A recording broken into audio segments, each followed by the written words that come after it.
Well, what about people that have injuries or disabilities and things like that? Is this something that they could do? Yeah, absolutely. That's a great question. We've had students with the Ultimate Self-Defense Studios that have been in a wheelchair.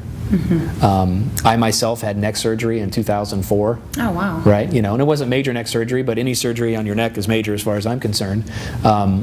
Within a couple months I was back into training, and within a year my neck was stronger, more flexible than it had ever been.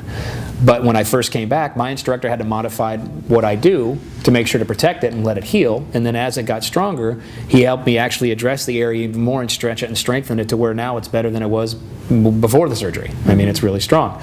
So we can customize and personalize a program to do that with injuries. I mean, we've had people that have had shoulders.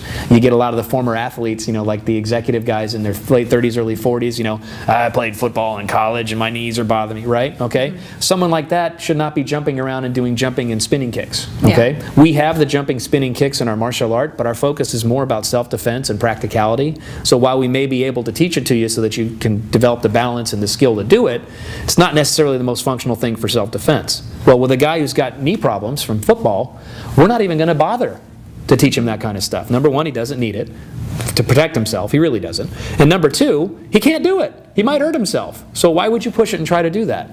Again, that's another thing that kind of separates us, is we have the ability to customize and do that, regardless of if it's your shoulders or your knees or whatever else.